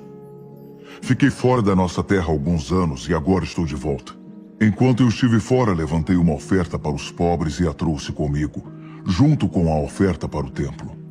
Foi enquanto eu fazia estas ofertas que eles me encontraram, durante minhas orações no templo. Tudo feito de modo correto. Não havia multidão nem baderna. Foram alguns judeus de Éfeso que começaram a confusão. E o senhor perceberá que eles não estão aqui hoje. São covardes demais para me acusar. Meus acusadores deveriam dizer em que crime me flagraram. Eles não podem se esconder atrás das palavras inócuas de Tértulo. A única coisa que eles têm contra mim é a declaração que fiz no concílio. É porque creio na ressurreição que fui trazido a este tribunal. Pergunto se isso parece ao Senhor um ato criminoso? Félix hesitou. Ele sabia mais do que aparentava a respeito do caminho e poderia ter resolvido o caso de uma vez por todas. Mais inseguro por motivações políticas, preferiu adiar a questão. Por isso declarou: Quando o capitão Lísias vier, vou decidir o caso. Ele ordenou ao centurião que mantivesse Paulo em custódia, mas com alguma autonomia, e que não impedisse os amigos de o ajudarem. Poucos dias depois, Félix e Drusila, sua esposa, que era judia, mandaram chamar Paulo para ouvi-lo falar a respeito da vida de seguidor de Jesus Cristo. Como Paulo insistia em relações justas com Deus e com seu povo, e falava sobre a vida de disciplina moral e o juízo futuro, Félix começou a achar a conversa desconfortável e o dispensou. Basta por hoje. Eu o chamarei quando for conveniente. Ele também esperava que Paulo, em segredo, lhe oferecesse algum suborno. Houve várias conversas entre eles. Depois de 2 anos, Félix foi substituído por Pórcio Festo. Também querendo agradar aos judeus e ignorando a justiça, Félix deixou Paulo na prisão. 3 dias depois de Festo chegar a Cesareia para assumir o posto de governador, ele subiu a Jerusalém. Os principais sacerdotes e líderes do povo renovaram seu desejo de vingança contra Paulo e pediram a Festo o favor de enviar Paulo a Jerusalém para responder às acusações. Uma grande mentira. Estavam ainda decididos a executar plano de preparar-lhe uma emboscada e matá-lo no caminho.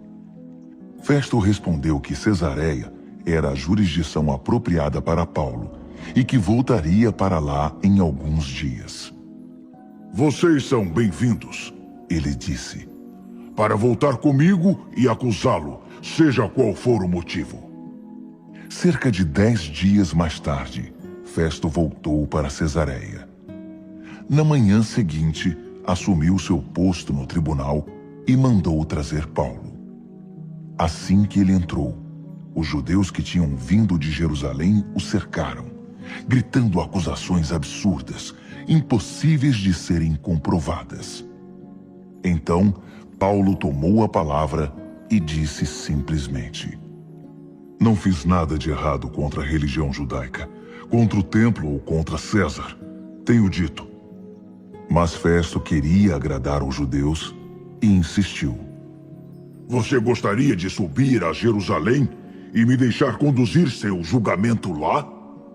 Paulo respondeu: Estou de pé neste momento perante o Tribunal de Justiça de César, onde tenho o direito de estar, e aqui permanecerei. Não fiz nada de ofensivo aos judeus, e sei que o Senhor tem consciência disso. Se cometi algum crime e mereço a morte, enfrentarei a situação. Mas se não há base para estas acusações, e o Senhor sabe que não há, ninguém pode me obrigar a prosseguir com este absurdo. Estamos perdendo tempo aqui. Apelo para César. Festo conversou rapidamente com seus conselheiros e deu seu veredito. Você apelou para César. Então, vai para César. Poucos dias depois, o rei Agripa e sua esposa Berenice visitaram Cesareia para cumprimentar Festo por sua nova função. Depois de vários dias, Festo apresentou o caso de Paulo ao rei. Tenho um homem em minhas mãos, um prisioneiro deixado por Félix. Quando eu estava em Jerusalém, os principais sacerdotes e líderes do povo apresentaram várias acusações contra ele e queriam que eu o sentenciasse à morte.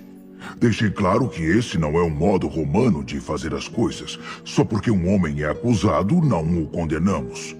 Em vez disso, damos ao acusado uma chance de encarar seus acusadores e defender-se das acusações. Então, quando eles vieram aqui, fui direto ao caso. Marquei o julgamento e pus o homem no banco dos réus. Vieram acusadores de todos os lados. Mas as acusações não passavam de implicância religiosa e de uma discussão sobre um homem morto chamado Jesus, que o prisioneiro alega estar vivo. Como sou recém-chegado e não entendo tudo que está envolvido em casos como esse, perguntei se ele queria ir a Jerusalém para ser julgado lá. Ele se recusou e exigiu uma audiência diante de Sua Majestade em nosso tribunal mais importante. Então ordenei que ele voltasse a ficar sob custódia até que eu pudesse enviá-lo a César, em Roma. Agripa disse: Eu gostaria de ver esse homem e ouvir sua história.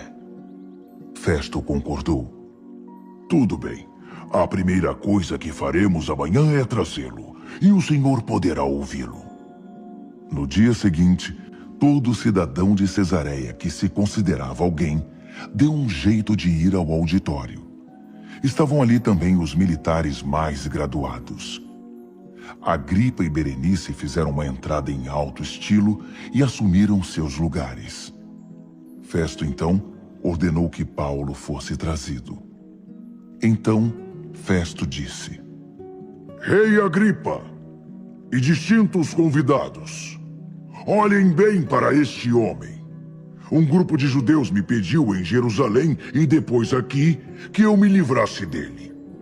Eles exigem com veemência sua execução. Analisei o caso e concluí que ele não cometeu crime algum. Ele requisitou um julgamento diante de César e concordei em enviá-lo a Roma. Mas o que eu vou escrever ao meu senhor César? Todas as acusações feitas pelos judeus não têm fundamento e não descobri mais nada que possa condená-lo. Foi por isso que eu o trouxe diante desta comunidade, especialmente diante do senhor rei Agripa, a fim de que possamos verificar se alguma acusação se sustenta, pois me parece tolice enviar um prisioneiro para lá tão longe para ser julgado e não ser capaz de oficializar um simples delito. Então Agripa falou diretamente a Paulo. Pode fazer sua defesa. Paulo tomou o lugar e começou a falar. Não posso pensar em ninguém melhor, rei Agripa, diante de quem eu desejasse responder a todas essas acusações dos judeus, senão o senhor, que conhece tão bem os costumes judaicos e as discussões internas. Desde a minha juventude, tenho vivido entre meu povo em Jerusalém. Praticamente todo judeu na cidade que me viu crescer, e basta alguém aqui olhar para mim para confirmar, sabe que vivi como fariseu zeloso, nosso grupo religioso mais exigente. E é por ter vivido e levado a religião a sério, comprometido de coração e alma com o que Deus prometeu aos meus antepassados, a mesma esperança que as 12 tribos têm aguardado noite e dia todos esses séculos, e a que tenho me apegado, essa esperança testada e aprovada, que fui acusado pelos judeus. Eles deveriam estar sendo julgados, não eu. Pela minha vida, não consigo entender porque seria crime acreditar que Deus ressuscita os mortos. Admito que nem sempre tive esta convicção. Por um tempo pensei que era minha obrigação opor-me a esse Jesus de Nazaré com todas as minhas forças. Apoiado pela autoridade dos principais sacerdotes, a torto e a direito, lancei cristãos, sem saber que eram gente de Deus, na cadeia de Jerusalém. E sempre que havia uma decisão por voto, eu votava a favor da execução deles. Eu invadia as sinagogas, obrigando-os a blasfemar contra Jesus. Eu era um terror, obcecado em destruir esse povo. Depois comecei a fazer a mesma coisa nas cidades ao redor de Jerusalém. Um dia, no caminho para Damasco, munido de documentos dos principais sacerdotes que me autorizavam a agir, bem na metade do dia, um brilho, uma luz mais brilhante que o sol, veio do céu sobre mim e sobre meus companheiros. Ó rei, o brilho era inacreditável. Todos nós caímos por terra. Então ouvi uma voz em hebraico. Saulo, Saulo, por que você está me perseguindo? Por que insiste em ir contra o aguilhão? Eu disse, quem és, Senhor? A voz respondeu, eu sou Jesus, aquele que você persegue. Mas agora levante-se, tenho uma missão para você. Eu o escolhi a dedo para ser um servo e testemunha do que aconteceu hoje e para o que eu vou mostrar. Eu o envio para abrir os olhos dos que não me conhecem. Assim eles verão a diferença entre a luz e a escuridão e poderão escolher a luz. Verão a diferença entre Deus e Satanás e poderão escolher a Deus. eu o envio para apresentar minha oferta de perdão dos pecados e de um lugar na família da fé. Você irá convidá-los a fazer companhia aos que vivem de verdade porque creem em mim. O que eu poderia fazer, Rei Agripa? Eu não poderia simplesmente fugir de uma visão como aquela. Passei a crer e a ser obediente na hora. E comecei a pregar lá mesmo em Damasco uma mudança de vida radical para Deus e tudo o que ela significa na vida diária. Depois, fui para Jerusalém e para as outras partes da nossa terra, e de lá para o mundo inteiro. É porque falo ao mundo inteiro que os judeus me agarraram no templo naquele dia e tentaram me matar. Eles querem guardar Deus só para eles. Mas Deus esteve ao meu lado, como havia prometido. E digo agora o que tenho dito a todos. Tudo o que estou dizendo está de acordo com o que os profetas e Moisés disseram. Primeiro, o Messias deveria morrer. Em seguida, iria ressuscitar. Ele seria o primeiro raio da brilhante luz matinal de Deus sobre as pessoas que estão perto e as que estão longe, tanto os que vivem na prática do mal, quanto os que têm temor de Deus.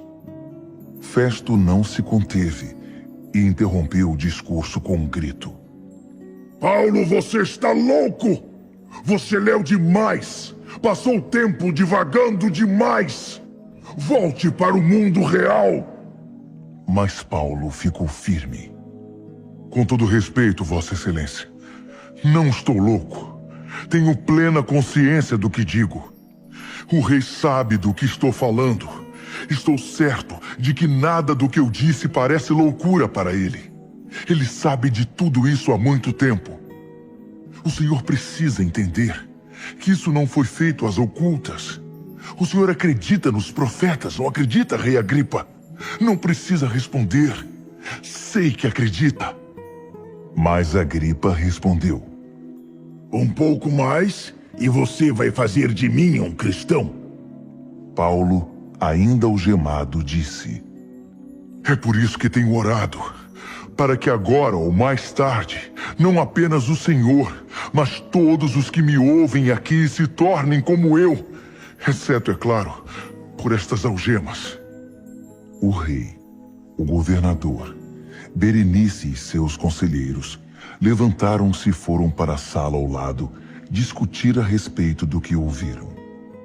Todos concordaram quanto à inocência de Paulo, dizendo: não há nada nesse homem que mereça a prisão, muito menos a morte. Agripa disse a Festo: ele poderia ser liberto agora mesmo se não tivesse requisitado uma audiência perante César. Assim que os preparativos para a nossa viagem à Itália ficaram prontos, Paulo e outros prisioneiros ficaram sob supervisão de um centurião chamado Júlio, membro de uma tropa de elite. Embarcamos num navio de Adramítio que ia para Éfeso e para os portos do Ocidente. Aristarco, macedônio de Tessalônica, foi conosco. No dia seguinte fizemos uma escala em Sidom.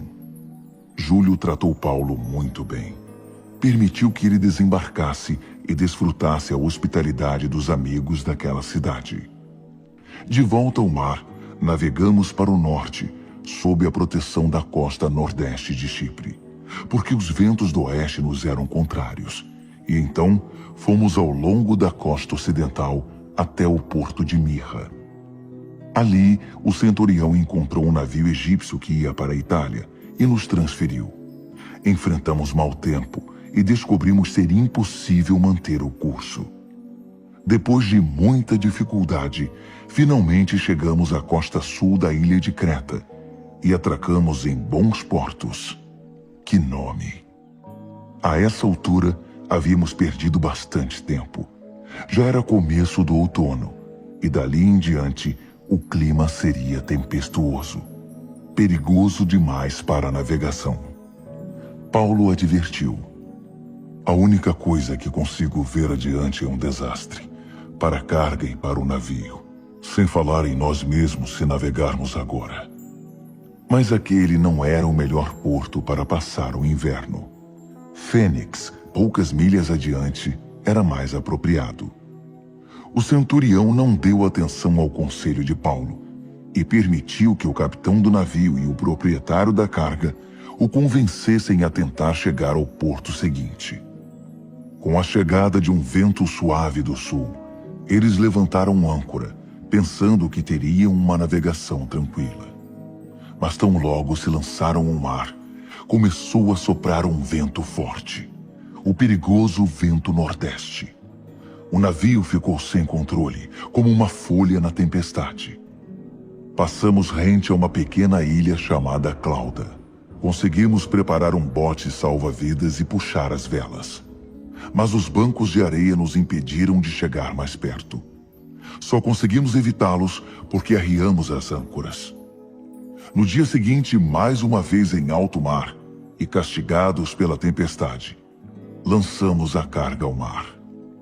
No terceiro dia, os marinheiros aliviaram ainda mais o navio. Dessa vez, livraram-se das provisões e dos equipamentos. Ficamos muitos dias sem ver o sol e as estrelas. O vento e as ondas batiam no navio sem piedade, e perdemos a esperança de resgate. Nosso apetite por comida e pela vida se foram. Então Paulo foi para o meio do grupo e disse: Amigos, vocês deveriam ter me ouvido lá em Creta. Poderíamos ter evitado esta provação. Mas não há como desistir agora. De agora em diante, as coisas vão melhorar. Garanto que nenhum de nós vai se perder, ainda que não possa dizer o mesmo do navio. Ele está condenado. Na noite passada, um anjo de Deus apareceu a mim. Um anjo do Deus a quem sirvo e me disse: Não desista, Paulo. Você ainda vai estar na presença de César, e todos os que viajam com você também vão se salvar. Portanto, prezados amigos, coragem. Creio que Deus fará exatamente o que me prometeu. Mas vamos naufragar perto de alguma ilha. Na 14ª noite, à deriva em algum lugar no mar Adriático, por volta da meia-noite, os marinheiros perceberam que estávamos nos aproximando da terra. Sondaram o fundo do mar e estávamos a uma profundidade de 36 metros. Pouco depois, de 27 metros. Temendo a colisão com alguma rocha, lançaram as 4 âncoras e oraram pelo raiar do dia. Alguns marinheiros tentaram fugir do navio. Arriaram o bote salva-vidas, fingindo que iam lançar as âncoras da proa. Paulo percebeu a manobra e disse ao centurião e aos seus soldados: Se esses marinheiros não ficarem no navio, todos nós vamos naufragar.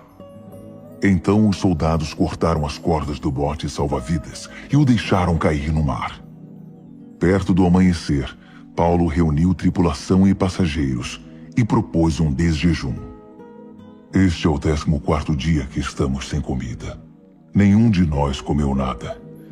Mas insisto em que comam alguma coisa agora. Vocês vão precisar de força para o resgate que está diante de nós. Garanto que vocês sairão desta sem um arranhão. Ele partiu o pão, deu graças a Deus e o distribuiu. E todos comeram animados.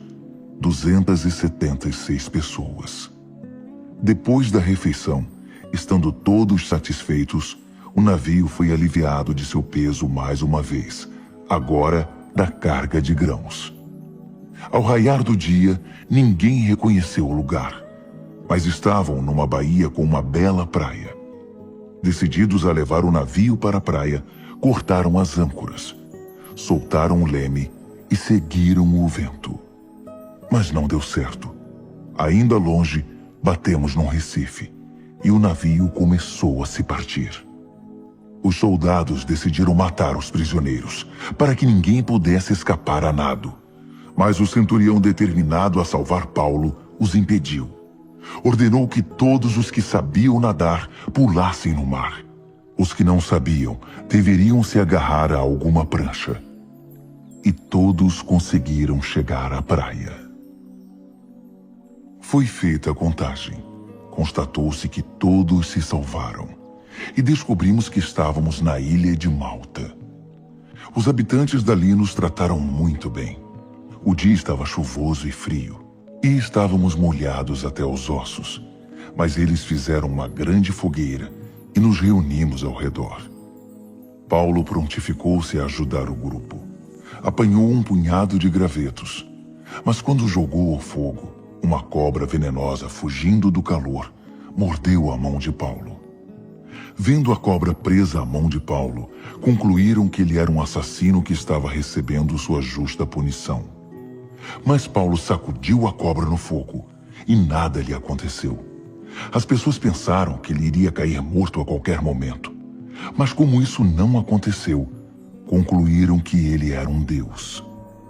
O líder daquela parte da ilha era Públio. Ele nos hospedou em sua casa e nos trouxe roupas secas. Recebemos o melhor tratamento possível nos 3 dias seguintes. O pai de Públio estava doente, acamado com febre alta e disenteria. Paulo foi ao quarto do ancião, impôs as mãos sobre ele e orou. E o homem foi curado. A notícia da cura espalhou-se rapidamente. E logo, todos os doentes da ilha vieram até ali e foram curados. Passamos 3 meses maravilhosos em Malta.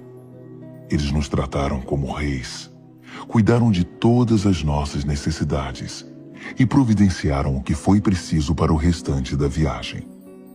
Um navio egípcio que tinha invernado no porto estava partindo para a Itália e embarcamos nele. O navio tinha esculpido na proa uma figura de deuses gêmeos. Ficamos 3 dias em Siracusa e depois rumamos para a costa de Régio. 2 dias depois, com vento sul, navegamos até a Baía de Nápoles. Encontramos alguns cristãos ali e ficamos com eles 1 semana. Chegamos a Roma. Nossos amigos ouviram que estávamos a caminho e vieram nos encontrar. Um grupo chegou de longe, da praça de Ápio. Outro grupo nos encontrou nas 3 Vendas. Houve muita emoção, como se poderia esperar. Transbordante de louvor, Paulo nos liderou nas orações de gratidão. Quando finalmente entramos em Roma, eles permitiram que Paulo vivesse por conta própria, sob vigilância de um soldado. 3 dias depois, Paulo convocou os líderes judeus para uma reunião em sua casa e disse: "Os judeus de Jerusalém me prenderam sob falsas alegações e fui trazido sob custódia para Roma. Garanto a vocês que não fiz absolutamente nada contra as leis ou contra os costumes judaicos. Depois que os romanos investigaram as acusações e descobriram que não tinham nada a fazer, quiseram me libertar. Mas os judeus criaram tantos problemas que fui obrigado a apelar para César. Não quis acusá-los de nenhum erro, nem deixar nosso povo em má situação com Roma. Já tivemos problemas demais. Fiz isso por Israel. Pedi que vocês viessem e me ouvissem hoje para deixar claro que estou a favor de Israel, não contra. Estou hospedado aqui por causa da esperança, não por juízo." Eles disseram: "Ninguém nos escreveu para advertir a seu respeito, e ninguém se manifestou para dizer algo contra você. Mas gostaríamos muito de ouvi-lo mais. A única coisa que sabemos dessa seita cristã é que parece que ninguém tem algo de bom para dizer a respeito." Eles combinaram uma data. Quando o dia chegou, voltaram à casa de Paulo com muitos amigos. Paulo falou o dia inteiro, da manhã até a noite, explicando tudo o que está envolvido no reino de Deus e tentando convencer todos sobre Jesus, com base no que Moisés e os profetas escreveram a respeito dele. Alguns foram convencidos, mas outros não acreditaram numa única palavra. Os descrentes começaram a discutir com os outros e estavam querendo confusão. Por isso, Paulo interrompeu: "Tenho apenas mais uma coisa a dizer a vocês. O Espírito Santo seguramente sabia o que estava falando quando se dirigiu aos nossos antepassados por meio de Isaías, o profeta. Vá a este povo e diga-lhes o seguinte: vocês escutarão com os ouvidos, mas não ouvirão uma palavra. Vocês enxergarão com os olhos, mas nada verão. Esse povo é cabeça dura. Eles tapam os ouvidos com os dedos para não ter de escutar. Eles fecham os olhos para não serem obrigados a ver, e assim evitam ficar comigo face a face e me deixar curá-los. Vocês tiveram sua oportunidade. Os outros povos terão a sua chance. E acreditem, eles vão receber meu ensino de braços abertos. Paulo viveu 2 anos na casa que alugou. Ele recebia todos os que iam visitá-lo. Falava sem descanso sobre o reino de Deus e explicava tudo a respeito de Jesus Cristo. A porta de sua casa estava sempre aberta.